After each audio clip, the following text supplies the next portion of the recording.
تازه خبر طالبان وایي د پاکستان حالت د اشرف غني د حکومت حالت نږدې شوی او سقوط یې حتمي دی. دا چې څنګه نو جزئیات هم دلته وګورئ او چینل هم سبسکرایب کړئ. د طالبانو اړوند د المرصاد رسنۍ د پاکستان په تړاو په یوې لیکنه کې ویلي چې د پاکستان سیاسي او دفاعي وضعیت د اشرف غني حکومت ته نږدې کچې او حالت ته رسېدلی دی. په دغه خپره شوې لیکنه کې راغلي لکه څنګه چې په پاکستان کې د دوو سترو قوتونو یعنی تحریک طالبان پاکستان او پوځي ادارو ترمنځ پوځي او عسکري جګړه لوړې کچې ته رسېدلې، په هماغه کچه دواړه لوري د یو بل په وړاندې په رسنیز او تبلیغاتي ډګر کې هم ډېر فعال لیدل کېږي.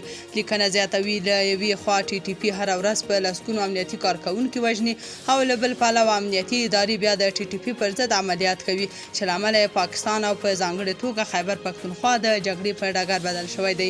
د دغې لیکنې له مخې د افغانستان د پخواني ولسمشر اشرف غني د حکومت په وروستیو کې په خلکو بمبارۍ کې دی چې اوس د پاکستان حکومت هم ورته کار پیل کړی او په قبایلي سیمو بمباري کوي. لیکنې وړاندې لیکلي د اشرف غني حکومت وروستیو کې په خواله رسنیو کې د طالبانو پر ضد تبلیغات او پروپاګند پیل کړي وو او ویل یې چې طالبان د آی اس آی ادارې لپاره کار کوي او اوس د پاکستان حکومت هم ناکامه کړنلاره خپله کړې او وایي چې د تحریک طالبان پاکستان غړي او مشرتابه په افغانستان کې دي او له هماغه ځایه خپلو مسؤلینو او مجاهدینو ته لارښوونې کوي. په دغه لیکنه کې د ټي ټي پي د بیان محمد خراساني هغه بیان ته اشاره شوې چې ویلي و که څوک غواړي چې زموږ له مشرتابه سره وګوري او دا تایید کړي چې د تحریک طالبان پاکستان مشرتابه چیرته دی، نو موږ حاضر یو چې زموږ تر واک لاندې سیمو کې بې پرې ژورنالستانو ته بلنه ورکړو چې زموږ له مشرتابه سره وګوري او مرکې ورسره وکړي.